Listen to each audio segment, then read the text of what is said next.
He was rich, powerful, and lonely. One sentence from a waitress changed everything. Hello everyone. Before we begin today's story, I have a small favor to ask.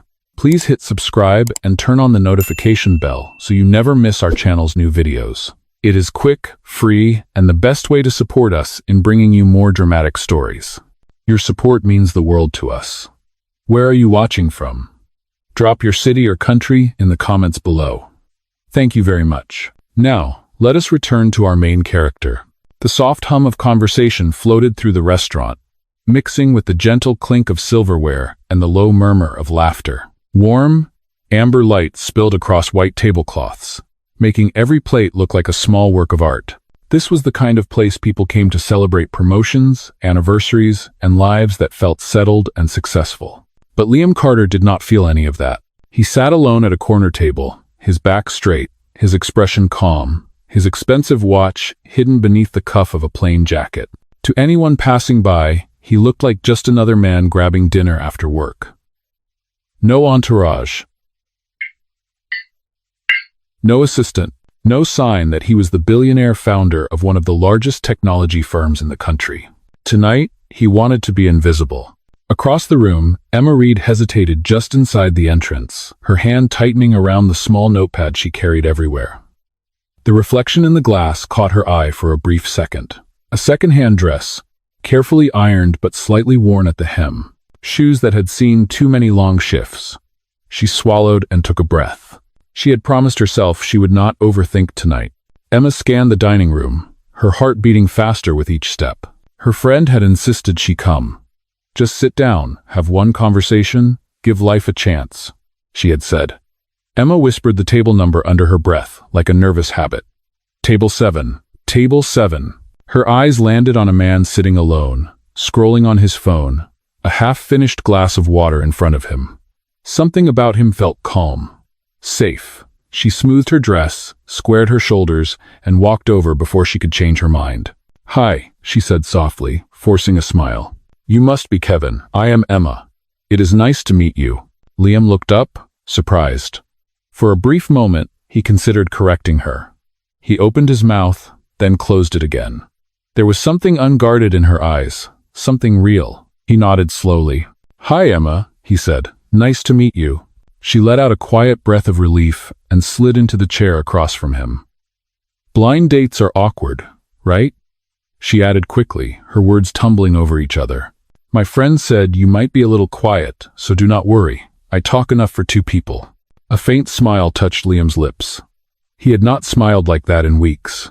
The waiter came by, menus in hand. Emma barely glanced at hers, too busy trying to keep the conversation alive. She talked about her long shifts, the customers who snapped their fingers at her, the small joys of good tips and kind strangers. Liam listened, really listened.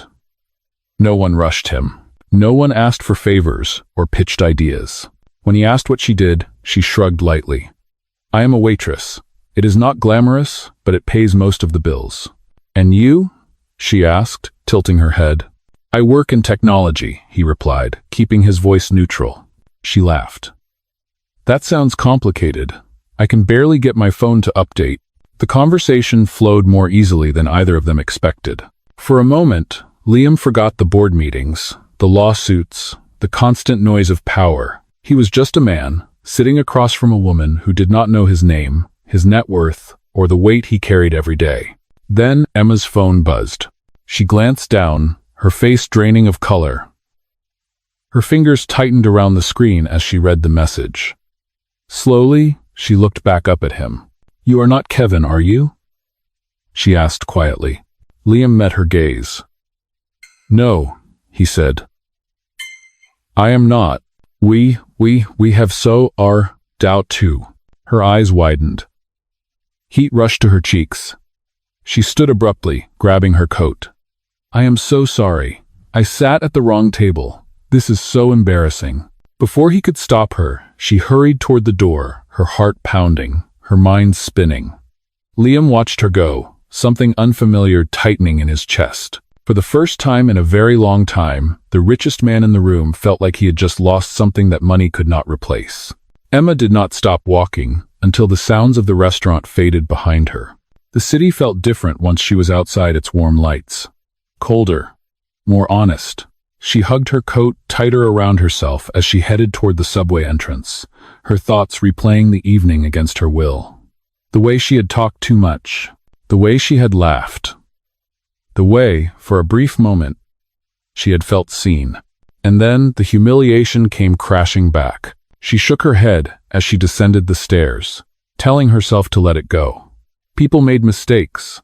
This one just happened to sting more than usual. Emma lived on a schedule that did not leave much room for mistakes. Every morning started before sunrise. A quick shower. Cheap coffee. A silent prayer that her bank balance would survive another week. She worked double shifts whenever she could, not because she loved the diner, but because the tips kept the lights on in her apartment. Her life was a careful balance of numbers. Rent. Utilities. Student loans she never finished paying off. Groceries measured down to the dollar. There was no safety net. No one to call if she fell behind. When something broke, she learned to live without it. That night, she stopped at a small corner store near her building. The fluorescent lights buzzed overhead as she scanned the shelves, calculating silently. Bread or eggs? Not both. She chose bread. At the counter, she noticed a man standing off to the side, digging through his pockets with growing frustration. His jacket looked thin for the weather.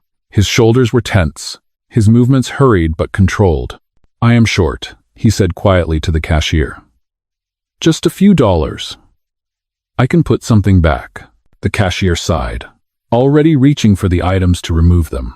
Without thinking, Emma stepped forward. "It is fine," she said, pulling a bill from her wallet. "I can cover it." Daffin Noes. The man turned startled. "You do not have to do that." "I know," she replied, "but it is okay." She handed the money over before her doubt could catch up with her. The cashier nodded, finished the transaction, and moved on. The man hesitated, then offered a grateful smile. "Thank you," he said. Emma shrugged, suddenly aware of how thin her own wallet felt. Everyone needs help sometimes. She did not ask his name. She did not wait for thanks. She picked up her bread and left, already bracing herself for another tight week. What she did not see was the man watching her go, his expression unreadable, his eyes sharp with thought. Liam Carter stood there long after she disappeared through the doors. He had followed her after the restaurant, curiosity outweighing caution. Not because he was interested in her romantically, not yet, but because something about her reaction had stayed with him. She had not argued, had not demanded explanations. She had simply absorbed the embarrassment and moved on. And then she had given away money she clearly needed. Liam had spent months walking the city like this, dressed down, unnoticed, observing how people treated someone they thought had nothing. Most turned away. Some pretended not to see. A few offered kindness with conditions attached. Emma had offered kindness without hesitation. Back in his car, Liam sat in silence, his hands resting on the steering wheel. The leather interior, the quiet hum of luxury, felt heavier than usual. He thought of the board meeting scheduled for the following week. The pressure from investors, the unspoken expectation that his life look as polished as his company. Power had given him control over everything except trust. Emma returned to her apartment and dropped her bag by the door. She peeled off her shoes and sank onto the couch, exhaustion settling deep into her bones. She told herself she had done the right thing at the store. That kindness was never wasted. Still, she opened her banking app and winced. Tomorrow would be harder because of it. Across the city, Liam made a decision he had not planned to make so soon. If he was truly going to understand people, if he was truly going to test what was real, then Emma Reed was not someone he could ignore. Not because she was poor, but because, when no one was watching, she had chosen to be kind. Liam Carter had built his life on patterns. Numbers that told him where markets would move. Data that revealed what people wanted before they asked for it. Strategies designed to eliminate uncertainty long before it appeared. Control was not just a habit for him. It was survival. That was why he was walking into another diner 2 nights later, wearing the same plain jacket and an unremarkable pair of jeans. No driver, No assistant, no badge of power. Just a man blending into the crowd. He chose a booth near the window and ordered the cheapest item on the menu, coffee, black. He did not open his laptop. He did not check his phone. He sat quietly and watched. This was the part most people never saw. For months now, Liam had been doing this across the city. Different neighborhoods, different businesses. Sometimes he posed as a customer, sometimes as someone short on cash, sometimes as someone who needed help. The goal was simple. He wanted to understand how people behaved when they believed no one important was watching. The results had been disappointing. People smiled for tips. Managers enforced rules selectively. Kindness appeared most often when there was something to gain from it. Liam had seen enough to confirm what he already suspected. Power changed how people treated you. Take it away, and most of them looked straight through you. That night, however, the door opened and Emma Reed walked in. She tied her apron with the same quick motion as before, her expression focused but tired. There was no sign that she had slept well. No sign that the previous night had been anything more than another inconvenience added to her week. She did not notice Liam at first. He watched her move between tables, refilling cups, offering polite smiles, absorbing impatience without complaint. When a customer snapped his fingers at her, she paused, took a breath, and responded calmly. When another table left no tip, she cleared it without comment. There was no performance in it. When she finally approached his booth, recognition flickered briefly across her face. Just a fraction of a second. Then, professionalism settled back in. "Hi," she said evenly. "Can I get you anything else?" "Just the coffee is fine," Liam replied. She nodded and moved on. He waited for resentment. For discomfort. For her to treat him differently now that she knew he was the man from the restaurant. It never came. That unsettled him more than anger would have. Later that evening, as the diner slowed, Liam noticed a woman at the counter counting change with trembling hands. She whispered something to Emma, her voice tight with embarrassment. Emma leaned closer, listening. Then she nodded and quietly slid a small plate of food across the counter. "No charge," Emma said softly. "We have extra tonight." The woman's eyes filled with tears. She thanked Emma twice before leaving. Liam felt something shift in his chest. There was no manager watching, no audience, no benefit. This was not kindness designed to be seen. When Emma came by with the check, Liam spoke before she could turn away. "You do that a lot," he said. She blinked. "Do what?" "Help people," he replied. Emma hesitated, then shrugged. Sometimes people just need one good moment to get through a bad day. Liam studied her face, searching for calculation. There was none. He left a modest tip. Not generous. Not insulting. Just normal. Emma thanked him politely and went back to wiping down the counter. Outside, Liam paused on the sidewalk, the city noise washing over him. For the first time since he had started this experiment, the rules he believed in felt incomplete. Emma had no idea who he was. No idea what he could offer. And yet she had helped him, and others, as if it did not matter. Back in his penthouse later that night, Liam stared at the city lights without really seeing them. His phone buzzed with a message from his assistant reminding him of the upcoming board meeting, of the pressure to appear stable, predictable, safe. Liam turned the phone face down. Emma Reed was not part of any plan he had written, but she had become part of a question he could no longer ignore. What if real loyalty did not come from power? What if it came from the people who were kind when there was nothing to gain? And what would it mean if the woman who reminded him of that truth never found out who he really was at all? Over the next week, Liam kept coming back, always at different times. Sometimes early morning, when the diner smelled like fresh coffee and burnt toast. Sometimes late at night, when exhaustion hung in the air and conversations dropped to whispers. He never announced himself, never asked for special treatment. He simply took a seat and observed. Emma noticed, of course. At first, she told herself it was coincidence. The city was big, but routines had a way of overlapping. Still, there he was. The quiet man from the wrong table. The one who drank black coffee and asked for nothing else. The one who never stayed long. She did not ask why he kept returning. She did not ask his name. She treated him the same way she treated everyone else. "Refill?" she would ask, already reaching for the pot. "Yes, please," he would reply, his tone polite, careful. Their conversations stayed small. The weather, the long hours, the way the city felt heavier some days than others. Liam never volunteered details. Emma never pushed. That was the unspoken rule between them. One afternoon, during a slower shift, a group of office workers crowded into the diner. They were loud, impatient, already irritated by the wait. Emma moved quickly, juggling orders, apologizing even when the delay was not her fault. When the food finally arrived, one of the men waved her over. "This is cold," he said sharply, pushing the plate away. "Do you people even know what you are doing?" Emma glanced at the plate. It was not cold, but she nodded anyway. "I am sorry, I will take care of it." "You should," he continued. "Some of us actually have real jobs to get back to." Liam watched from his booth. He had seen this before. A customer testing how far power could reach in a place where someone else had none. Emma absorbed the insult quietly, took the plate, and returned moments later with a fresh one. No attitude, no complaint. When the group finally left, they did not tip.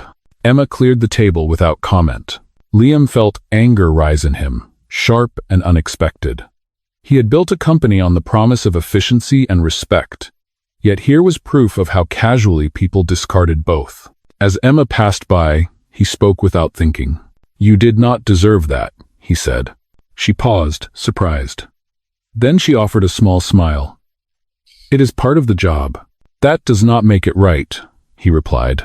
Emma considered him for a moment. "If I let every unfair moment get to me," she said gently, "I would not last very long." There was no bitterness in her voice. Just acceptance. Later that evening, after her shift ended, Emma counted her tips at the counter. The total was lower than usual. She folded the bills carefully, slipped them into her bag, and tied her coat. As she turned toward the door, she noticed Liam still seated in his booth.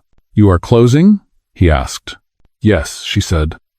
"Long day." He hesitated, then stood. "May I walk out with you?" Emma blinked. The question caught her off guard, but something in his tone felt respectful, not demanding. "Sure," she said after a moment. They stepped outside together, the night air cool against their faces. For a few steps, neither spoke. "You come here a lot," Emma said finally. "So do you," Liam replied. She laughed softly. "That is because I work here." He nodded. "I know." They reached the corner where their paths would separate. Emma stopped. "You never told me your name," she said. Liam met her gaze.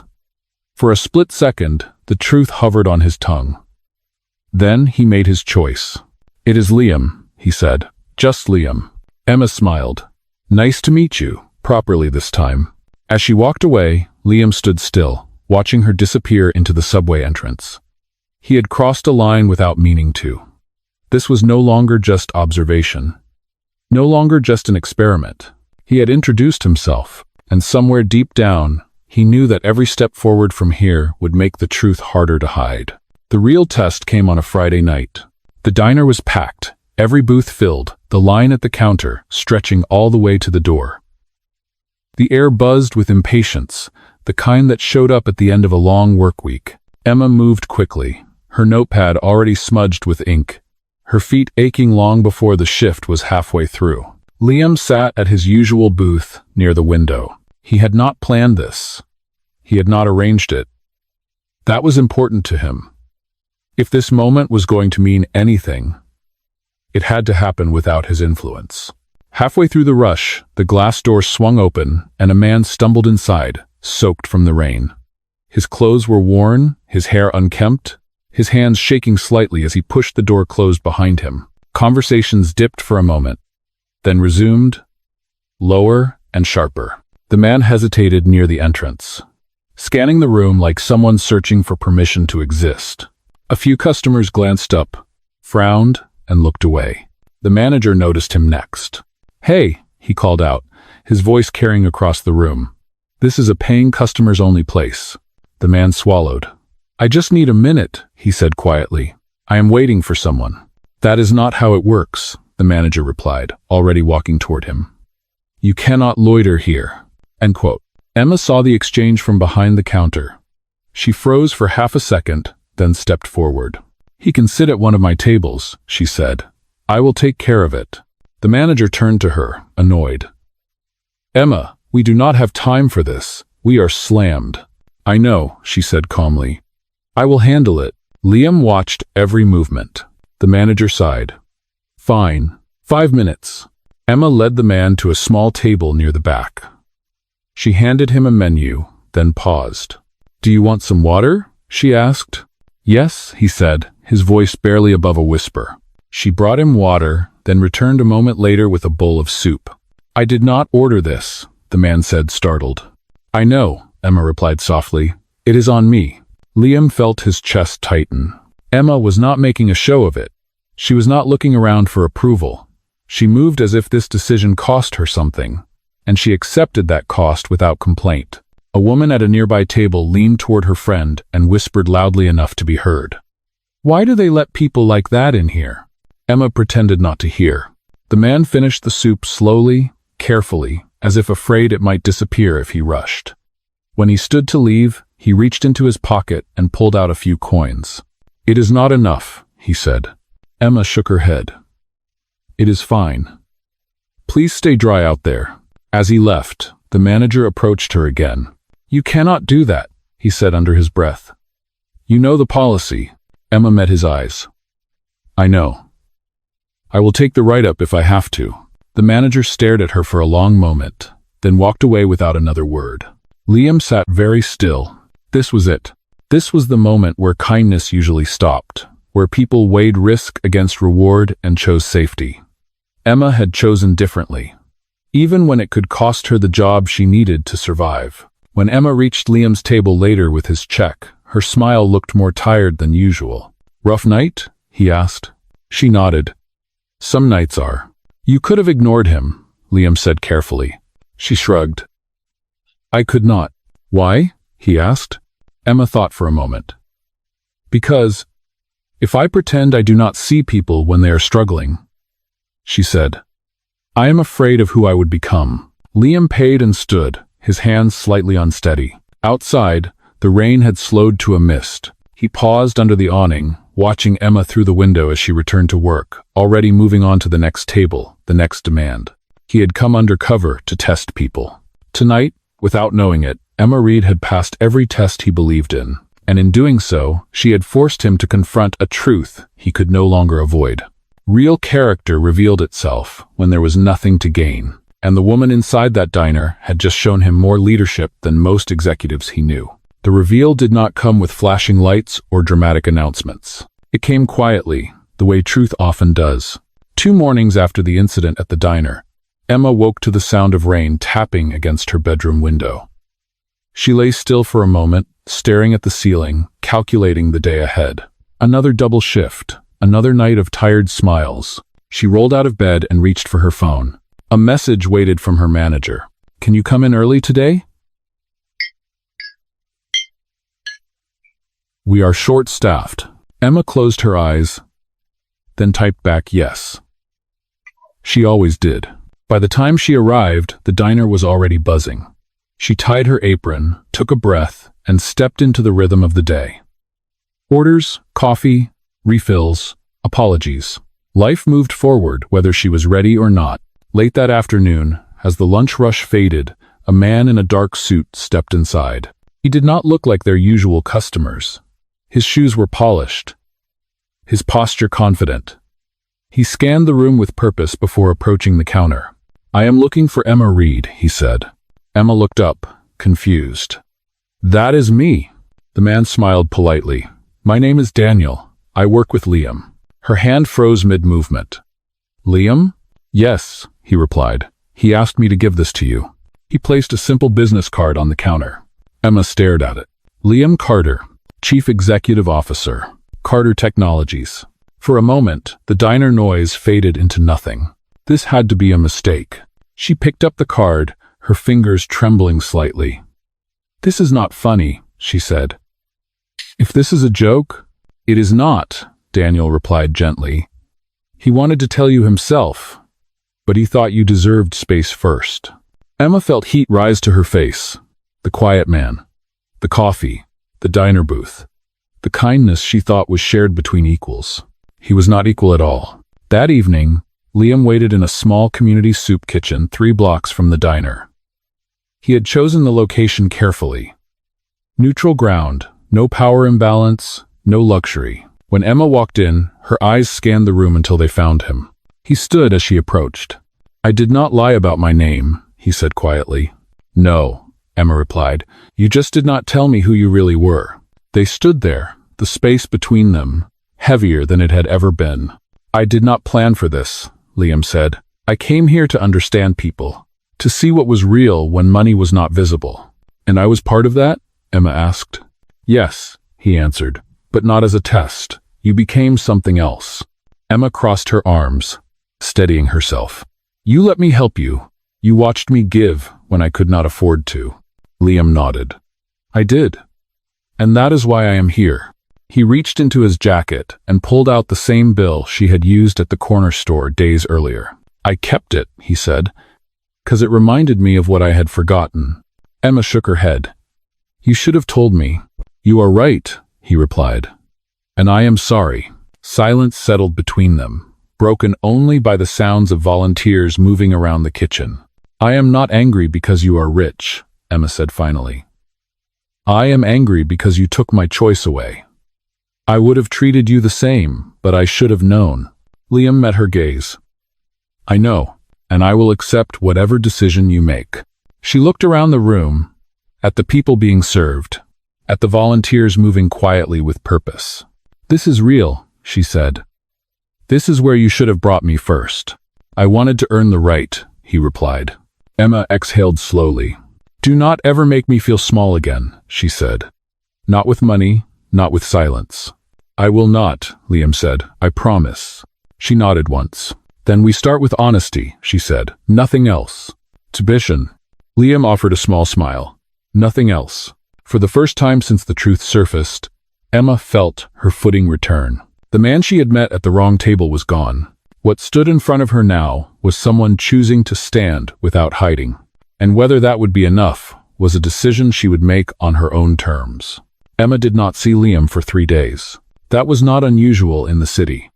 People crossed paths, then vanished back into their own lives. But this absence felt deliberate. Necessary. She needed time to think, and Liam had given it to her without protest. She returned to her routines. Morning shifts, late nights, coffee refills, and tired smiles. On the surface, nothing had changed, but underneath, everything felt heavier. Every time she handed a customer their check, she wondered who else in the room might be pretending. Who else might be watching? Trust, once cracked, did not shatter loudly. It thinned, quietly. On the 4th day, the diner received notice of a scheduled inspection. Management was tense. Everyone was on edge. The owner would be present. Mistakes would not be tolerated. Emma focused on her work, determined not to draw attention. Then the door opened. 2 men in tailored suits stepped inside, followed by a familiar figure.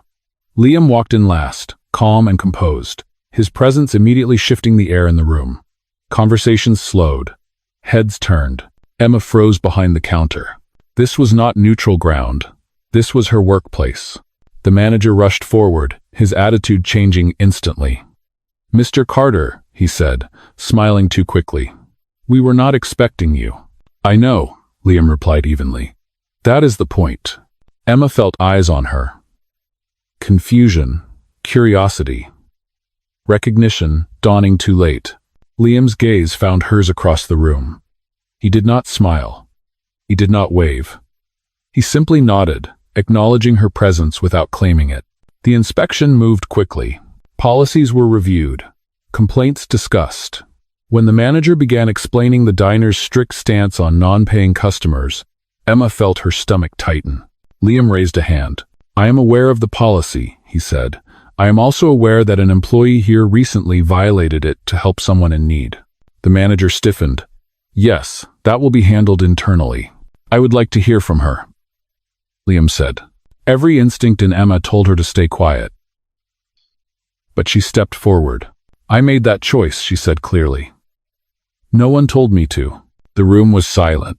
Liam turned to face her fully now. "Did you know it could cost you your job?" "Yes," Emma replied.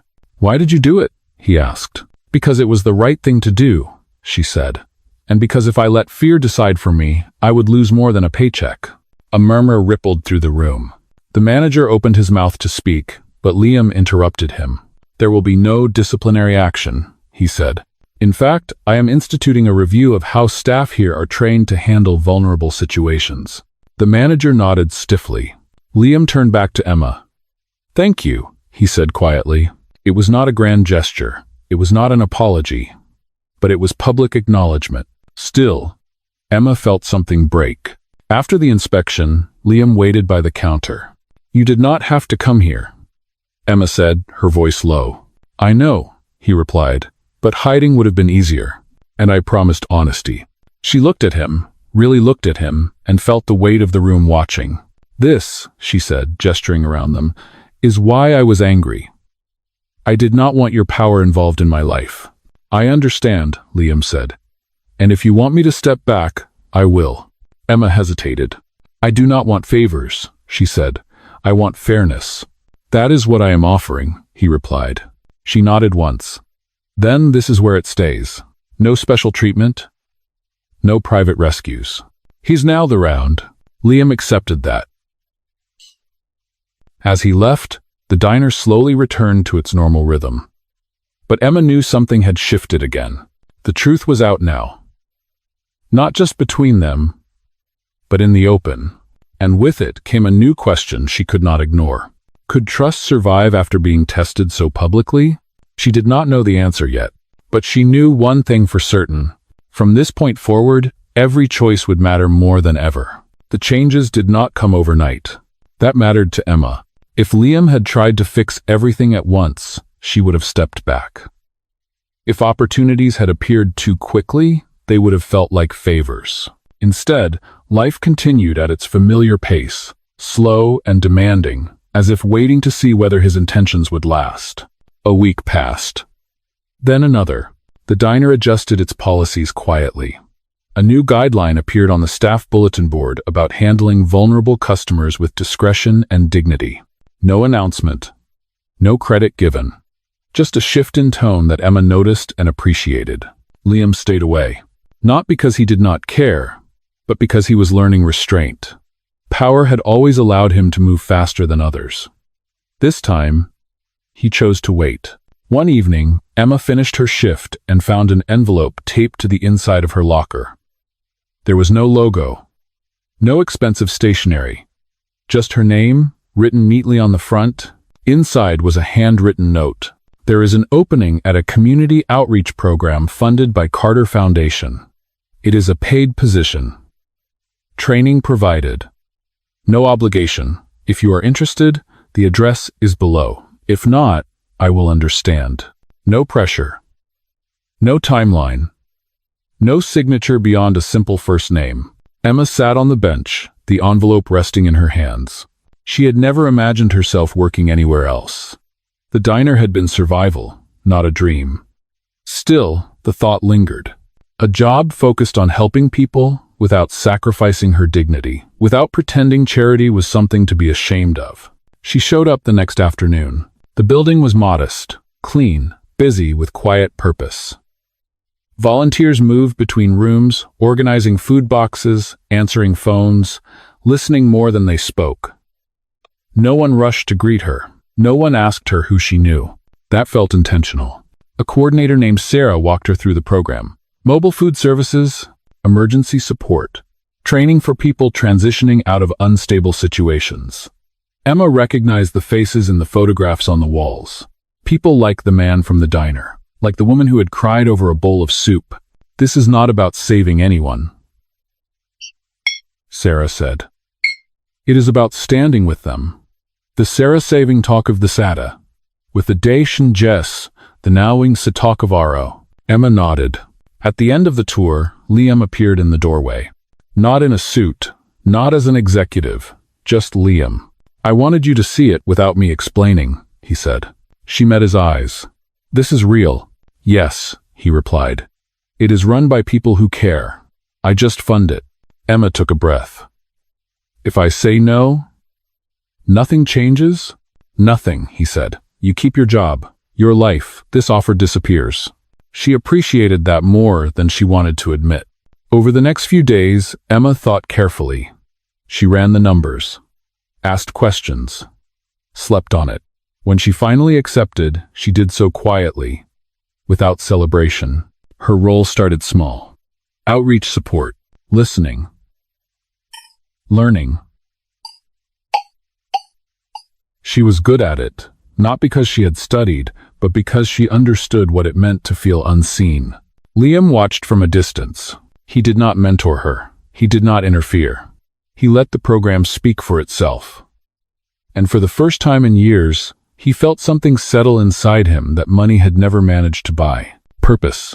Weeks later, Emma stayed late to help pack supplies. As she locked up, she noticed Liam waiting outside. You did not have to stay, she said. I know, he replied. I wanted to ask you something. She braced herself. Not about work, he added quickly. About us. Emma considered him. The man who had tested the world and been changed by what he found. You did not buy my trust, she said. You earned it. Slowly. That was the goal, he said. She nodded. Then maybe we can keep going. Not because of what you can give, but because of who you are when no one is watching. And Mashins, why Dom? Liam smiled, relieved and humbled. For the first time, their paths aligned not by accident or imbalance, but by choice. And both of them knew this was only the beginning. 1 year later, the rain returned to the city. Not the heavy kind that flooded streets, but a quiet, steady drizzle that softened the edges of everything it touched. Emma stood beneath the awning of the community center, watching volunteers unload boxes from a small truck. The sign above the door read, Open Hands Mobile Kitchen, painted in simple blue letters. She smiled. What had started as a modest outreach project had grown into something real. A weekly route. Hot meals, listening ears, dignity offered without conditions. Emma had not designed it alone, but she had shaped it with the same instinct that once guided her on the diner floor. See people. Meet them where they are. Do not look away. Inside, the room buzzed with quiet activity. People greeted Emma by name. Some with gratitude, some with familiarity. No one bowed. No one whispered. That mattered to her. Across the room, Liam stood near the back, sleeves rolled up, stacking supplies with the rest of the team. There were no cameras, no press releases, just work. That had become their rhythm. Later that evening, after the last box was unpacked and the doors were locked, Liam asked Emma to walk with him. They took the long way, past the subway entrance, past the diner that had quietly gone out of business months earlier. Do you ever think about that night? Emma asked. All the time, Liam replied. She laughed softly. I almost wish I had never sat at the wrong table. And I almost wish you had, he said, because it forced me to finally see. They stopped beneath a streetlight. The rain had slowed to a mist. Liam reached into his jacket pocket. Emma noticed the movement and frowned slightly. What are you doing? He opened his hand. Resting in his palm was a worn bill. Creased, faded, familiar. Emma stared at it, her breath catching. That is the money from the corner store. Yes, Liam said. You gave it away when you needed it more than I did. She shook her head. It was not about the money. I know, he replied. That is why it mattered. He folded the bill carefully, then took out a small ring. Simple. Unadorned. Honest. I spent my life believing power could solve everything, Liam said. Then you showed me that the smallest act of kindness could change a person more than any amount of control ever could. Emma felt tears sting her eyes. I am not asking you because I am rich, he continued. I am asking you because when no one was watching, you chose to be good. And that changed who I am. He looked at her, steady and unguarded. Emma Reed, will you marry me? For a long moment, the city seemed to hold its breath. Yes, she said, but only if we keep choosing this, every day. Liam smiled, relief and gratitude washing over his face. Every day. Their wedding was small. No ballroom. No headlines. Just a handful of people gathered at the community center on a sunny afternoon. Volunteers. Friends. Lives intertwined by quiet acts of care. Emma wore a simple dress. Liam wore a suit he had owned for years. When they exchanged vows, there were no promises about wealth or success. Only honesty. Only presence. After the ceremony, Emma slipped the folded bill into a frame on the wall beside the entrance. Beneath it, a small plaque read, "One act of kindness can change everything." Liam stood beside her, reading it silently. He had once tested the world to see if goodness still existed. He had not expected to find it in a tired waitress with nothing to gain. But because she chose kindness when it cost her, he had gained something far more valuable than power. He had found love. And together, they proved that when kindness leads, everything else follows.